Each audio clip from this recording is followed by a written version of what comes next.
right, let's walk through the investing section of the statement of cash flows.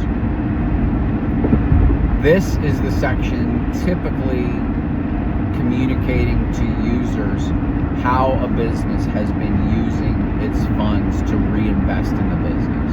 Okay, not always. There are exceptions to the rule, but it just happens much less frequently.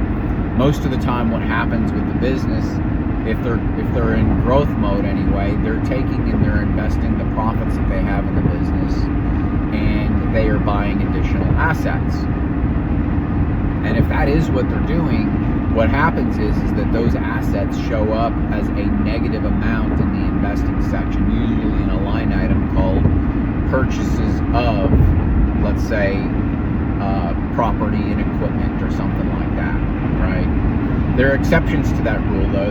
Sometimes what you will have happen is those same assets might get sold at a future date, and the proceeds will show up as an inflow on the statement of cash flows in the investing section. Okay. Now, the area that is most impacted by this is going to be your long-term assets,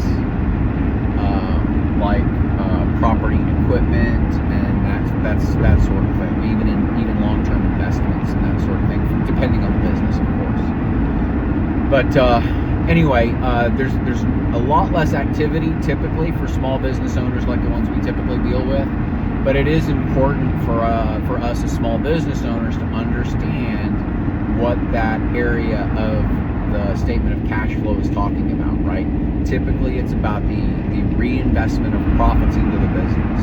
So if you have any questions about this or anything else that you'd like for me to talk about, drop it in the comments and I will put together a video for you.